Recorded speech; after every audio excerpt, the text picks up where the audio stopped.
जय गुरु जी, शुक्राना गुरु जी। संगत जी, आज का सत्संग आप अंत तक सुनिएगा, आपको बहुत अच्छे आंसर्स मिलेंगे। सो जय गुरु जी, शुक्राना गुरु जी। जून 2004 में जब गुरुजी ने अपने चरणों में स्थान दिया, तब से हम अत्यंत सौभाग्यशाली रहे हैं। उस समय से हमारे जीवन में अभूतपूर्व परिवर्तन आया है। वह हमें अधिक आश्वासित और आनंदमय लग रहा है। गुरुजी के मंदिर के शांत वातावरण में अत्यधिक ऊर्जा का आभास होता है। उनकी दया से हम आध्यात्मक पद पर अग्रसर होते रहे हैं। हमारा स्वभाव अब शांत, नम्र और सुखमय है। वास्तव में अब दुख का कोई स्थान नहीं है। यदि कभी कोई कष्ट आता भी है तो हमें पता है कि गुरुजी छत्र छाया हमारे ऊपर बनी हुई है और उन्होंने हमारे किसी बुरे कर्म के फल को दूर किया है। एक ऐसा अनुभव जो उनके ना होते हुए कहीं अधिक दुखदाई होता है।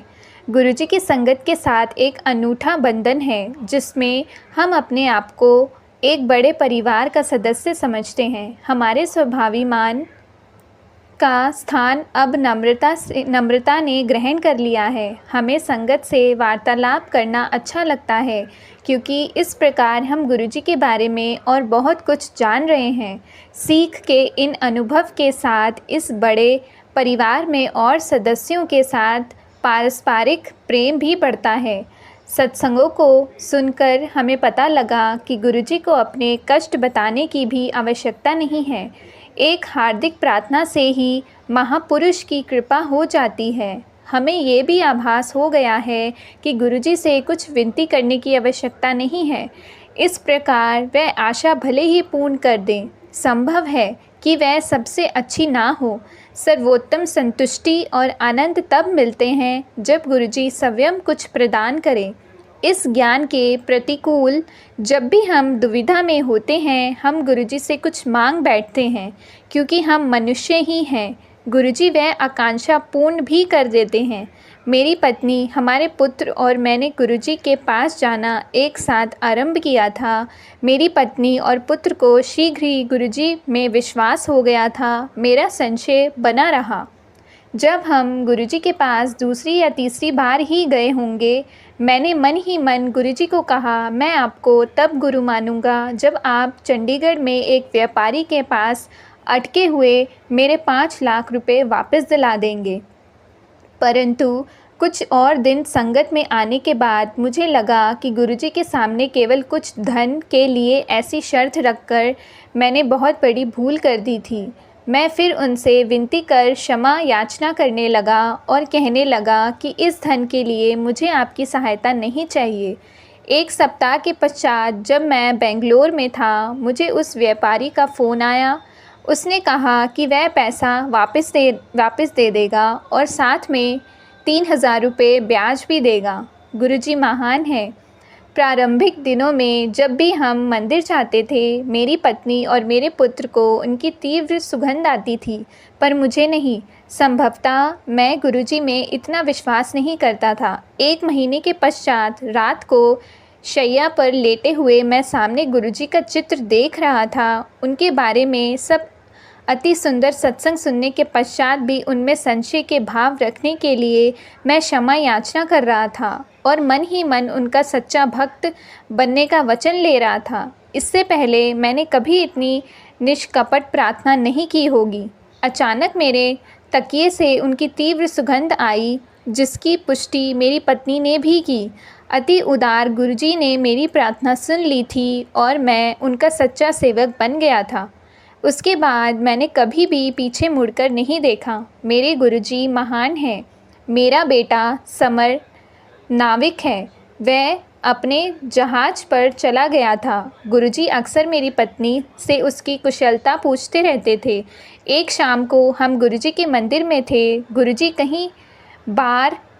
कहीं बाहर गए हुए थे और हम उनकी प्रतीक्षा कर रहे थे। वह रात्रि को 1 बजे लौटे और संगत में लड्डू बांटने लगे। उन्होंने प्रत्येक भक्त को 1 लड्डू दिया। मेरी पत्नी को 2 दिए। मेरी पत्नी खुशी खुशी मेरे पास आई और बोली कि गुरुजी ने हमारे बेटे के लिए भी 1 लड्डू दिया है। वह ये कह रही थी कि कर्नल जोशी, गुरुजी के एक अनुयायी, मेरे पास आए और अपना फ़ोन मुझे थमाकर बोले कि हमारा बेटा बात करना चाह रहा है। मैंने उससे पूछा कि वह इस समय कैसे फ़ोन कर रहा है। उसने उत्तर दिया कि उसकी बात करने की इच्छा हो रही थी और उसने सोचा कि हम लोग इस समय गुरुजी के मंदिर में ही होंगे। गुरुजी महान हैं। मेरी पत्नी 3 बार गुरुजी की दया से स्वस्थ हुई। 1981 में वह मैनियर रोग से पीड़ित थी। इसमें कान से अंदर के प्राकृतिक तरल का असंतुलन हो जाता है। इससे उसको सिर में चक्कर और अधाशीस के दर्द होते रहते हैं। भारत और अमेरिका में कार्रवाई हुई। चिकित्साएं असफल रही थी। 1992 में एक होम्योपैथिक औषधि की सहायता से उसे दबाया जा सका। जब तक वह औषधि ले रही थी, लक्षण कम हो जाते थे। गुरुजी की संगत में 1 माह जाने के पश्चात उसने गुरुजी से मन ही मन निवेदन किया कि वह अब ये होम्योपैथिक औषधि कभी नहीं लेगी। उसे स्वस्थ करना अब उनके हाथ में है। औषधि छोड़ने पर उसकी वेदना अति तीव्र हो गई, परंतु उसने वह दवाई नहीं ली। ये 15 दिन तक रहा। उसके पश्चात वह जिस प्रकार से शुरू हुए थे उसी प्रकार से एकदम समाप्त हो गए। उसके बाद आज तक वह फिर कभी नहीं हुए। गुरुजी महान हैं। अप्रैल 2005 में बब्बू की आँख में काले धब्बे होने लगे। नेत्र विशेषज्ञ ने उसका परीक्षण करने के पश्चात बताया कि उसका दृष्टिपटल सूजा हुआ है और यदि उसने तुरंत स्टेरॉइड्स की गोलियां खानी आरंभ नहीं करी तो वह अपनी दृष्टि भी खो सकती है। किंतु इन्हें खाने से उसका अप्रकट तपेदिक रोग उभर सकता था, अतः उसे उसकी भी चिकित्सा करानी पड़ेगी। ये सुनकर वह चिंतित हो गई। क्योंकि हम गुरुजी से सीधे इसका उल्लेख करने में झिझक रहे थे, एक अन्य महिला, गुरुजी की दीर्घकालीन भक्त, ने गुरुजी को इसके बारे में बताया। फिर भी जब बब्बू उनसे आज्ञा ले रही थी, गुरुजी कुछ नहीं बोले। रोग के भय से बब्बू ने गुरुजी को कहा कि वह स्टेरॉइड नहीं लेना चाहती है। गुरुजी ने मुस्कुराकर हमारे फिरोज़पुर वाले घर में रखा हुआ शुद्ध मधु लाने को कहा। बब्बू जब वह शहद लेकर आई तो गुरुजी ने उसे अभिमंत्रित किया और उसे अपनी आँखों में डालने के लिए कहा। कुछ दिन पश्चात बब्बू का परीक्षण चंडीगढ़ स्थित हमारे पारिवारिक नेत्र विशेषज्ञ ने किया। उसने कुछ औषधियाँ खाने को कहा और आँखों में डालने वाली बूंदें भी दी। उसने आँखों में मधु डालने को मना किया क्योंकि उससे आँखों में डालने वाली बूंदों का प्रभाव नहीं रहेगा। हमने चिकित्सक का कहा माना, किंतु आँखों में शहद भी डालते रहे। 2 सप्ताह के उपरांत उसकी आँखें बिल्कुल ठीक हो गई और तपेदिक के परीक्षण का परिणाम भी नकारात्मक निकला। चिकित्सक ने बताया कि उनके पास एक अन्य महिला रोगी इस प्रकार की समस्या के साथ आ रही है। उसका रोग इतना अधिक नहीं है, किंतु उसे लाभ नहीं हुआ है।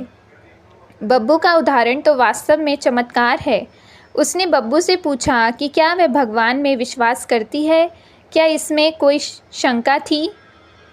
पिछले 9 वर्षों से बब्बू के मुख पर विषाणु जनित मस्से हो रहे थे। त्वचा विशेषज्ञ की अनेक औषधियाँ और उनके जलाने की क्रियाएं असफल रही थी।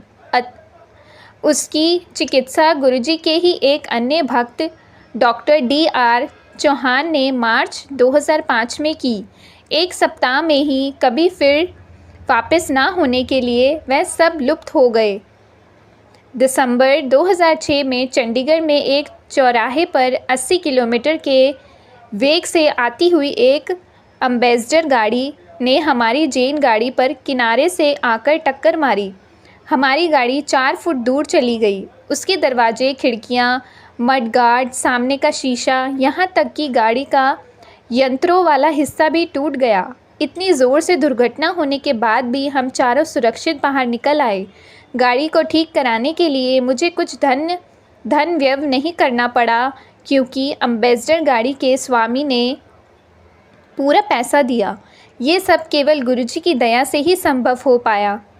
हम गुरु कृपा के लिए उनके अत्यंत आभारी हैं। गुरुजी अक्सर कहते थे कि आने वाले समय में इस संसार में अनेक कठिनाइयाँ आने वाली हैं।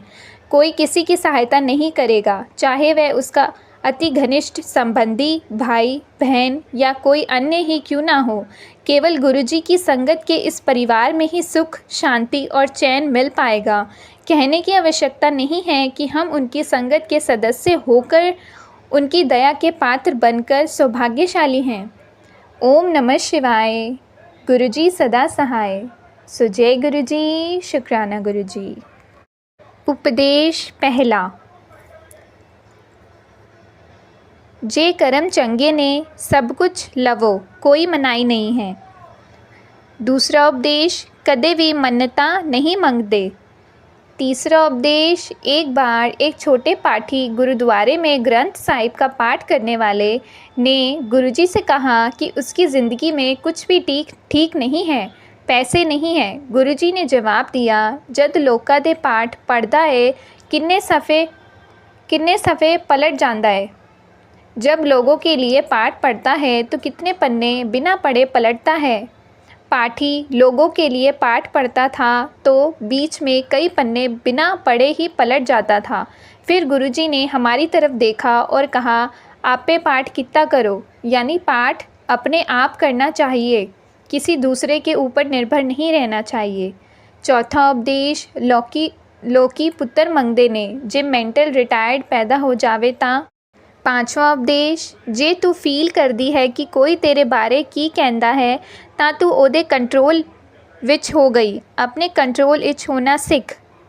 छठा उपदेश, एक बार हम गुरुजी के साथ रात के 2 बजे तक बैठे थे और गुरदास मान जी का गाना रातों को उठ उठ कर चल रहा था और तब हम पता लगा कि गुरुजी हमारे लिए कितनी प्रार्थना, कितना तप करते हैं ताकि हम रातों को शांति से सो सके। गुरुजी कभी नहीं सोते थे, वह निरंतर पाठ करते रहते थे। सो जय गुरुजी, शुक्राना गुरुजी।